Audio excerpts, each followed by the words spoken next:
সৃষ্টির আদি থেকে অন্ত, যার দৃষ্টিতে মহাবিশ্বের রহস্য উন্মোচিত হয়, তিনি মহাদেব। আমরা জানি মহাদেবের ললাটে একটি অগ্নিচক্ষু আছে, যাকে আমরা তৃতীয় নয়ন বলি। কিন্তু আপনি কি জানেন, এই তৃতীয় নয়ন কেবল মহাদেবের একার নয়, আপনার ভেতরেও লুকিয়ে আছে এক অসীম শক্তির উৎস। যোগশাস্ত্রে একে বলা হয় আজ্ঞাচক্র। হয়তো আপনি ইদানিং নিজের মধ্যে অদ্ভুত কিছু পরিবর্তন অনুভব করছেন, হয়তো এমন কিছু দেখছেন বা শুনছেন যা সাধারণ কেউ বুঝতে পারছে না। হতে পারে স্বয়ং দেবাদিদেব আপনার ওপর প্রসন্ন হয়েছেন। আজকের এই ভিডিওতে আমরা আলোচনা করব সেই 5টি অলৌকিক সংকেত নিয়ে, যা ইঙ্গিত দেয় যে মহাদেব স্বয়ং আপনার তৃতীয় নয়ন উন্মোচন করছেন। এই ভিডিওটি কেবল তথ্যের জন্য নয়, এটি আপনার আধ্যাত্মিক যাত্রার একটি গাইড। তৃতীয় নয়ন আসলে কি? শুরুতেই আমাদের বুঝতে হবে তৃতীয় নয়ন কি। এটি কোনো মাংসপেশির চোখ নয়, এটি হলো চেতনার উচ্চতর স্তর। বিজ্ঞানের ভাষায় একে বলা হয় পিনিয়াল গ্ল্যান্ড। যখন একজন মানুষের কুণ্ডলিনী শক্তি জাগ্রত হয়ে মেরুদণ্ডের শেষ প্রান্ত থেকে উপরে উঠতে শুরু করে এবং আজ্ঞাচক্রে এসে পৌঁছায়, তখনই ঘটে আধ্যাত্মিক বিস্ফোরণ। মহাদেব যখন তার তৃতীয় নয়ন খোলেন, তখন কামদেব ভস্ম হয়ে গিয়েছিলেন, অর্থাৎ আসক্তি বা মায়ার বিনাশ ঘটেছিল। ঠিক তেমনি যখন আপনার ভেতরে এই নয়ন জাগ্রত হতে শুরু করে, তখন আপনার ভেতরের অন্ধকার, অবিদ্যা এবং জাগতিক মোহ পুড়ে ছাড়ি হতে শুরু করে। সংকেত 1, ভ্রু যুগলের মাঝে চাপ ও স্পন্দন। প্রথম এবং প্রধান লক্ষণ হল আপনার কপালের ঠিক মাঝখানে 2 ভ্রুয়েল সামান্য ওপরে এক অদ্ভুত চাপের অনুভূতি।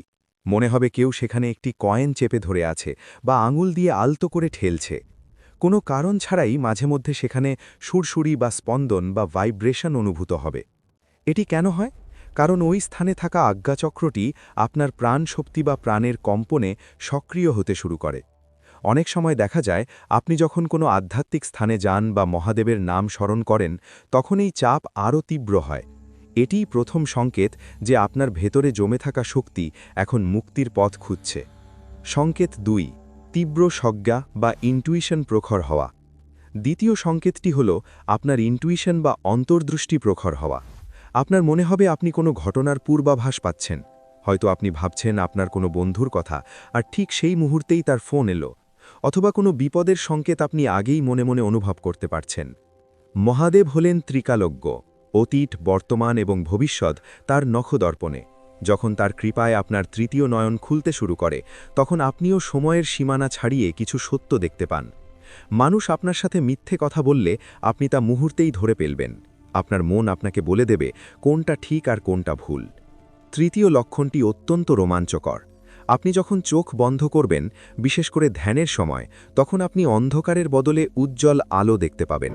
সাধারণত এটি নীল বা বেগুনি রঙের হয়ে থাকে। অনেক সময় সোনালি বা উজ্জ্বল সাদা আলোকবিন্দু আপনার চোখের সামনে ঘোরাফেরা করবে। শাস্ত্রমতে এই নীল আলো হল শিবের উপস্থিতি বা আপনার চেতনার উচ্চতর স্তরের প্রতিফলন। এই আলো আপনাকে শান্তি দেবে না, বরং আপনাকে এক ধরনের ঘোরের মধ্যে নিয়ে যাবে। আপনি অন্ধকারের মধ্যেও এক অন্য জগতের উজ্জ্বলতা অনুভব করবেন। সংকেত 4, খাদ্যাভ্যাস ও জীবনযাত্রার পরিবর্তন। চতুর্থ লক্ষণটি আপনার শরীরে দৃশ্যমান হবে। আপনার খাদ্যাভ্যাস আমূল বদলে যাবে। আপনার শরীর আর তামসিক বা ভারী খাবার গ্রহণ করতে চাইবে না। পেঁয়াজ, রসুন বা আমিষ খাবারের প্রতি আপনার অনীহা তৈরি হবে। আপনি প্রাকৃতিকভাবেই ফলমূল, শাকসবজি এবং প্রচুর পরিমাণে জল পান করার দিকে ঝুঁকে পড়বেন। এর কারণ হল আপনার শরীরের কম্পন বেড়ে যাচ্ছে।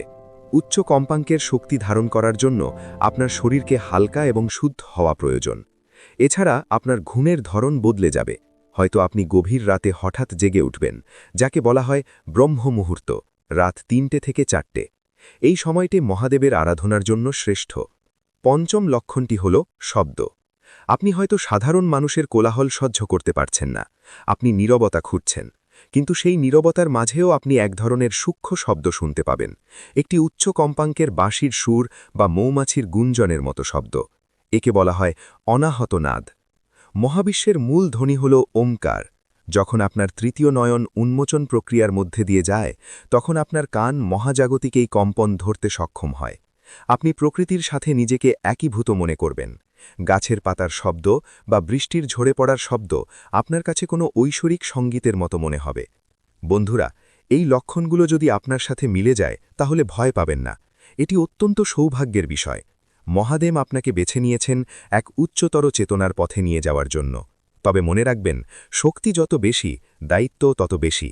এই সময় বেশি করে ধ্যান করুন, অহংকার ত্যাগ করুন এবং প্রকৃতির সেবা করুন। আপনার জীবনে কি এর মধ্যে কোনো একটি লক্ষণ দেখা দিচ্ছে? কমেন্ট বক্সে লিখে জানান হর হর মহাদেব। ভিডিওটি ভালো লাগলে শেয়ার করুন এবং এই আধ্যাত্মিক যাত্রায় আমাদের সাথে থাকতে সাবস্ক্রাইব করুন। আপনি যদি আপনার জীবনে একাগ্রতা বৃদ্ধি করতে চান এবং সর্বদা দেবাদিদেবের আশীর্বাদ নিজের হৃদয়ের কাছে অনুভব করতে চান, তাহলে এই পবিত্র শিব লকেট এবং রুদ্রাক্ষের মালাটি আপনার জন্য। নিচে দেওয়া লিঙ্কে ক্লিক করুন। মহাদেবের আশীর্বাদ আপনার জীবনকে সুরক্ষা এবং সমৃদ্ধিতে ভরিয়ে দিক। ধন্যবাদ।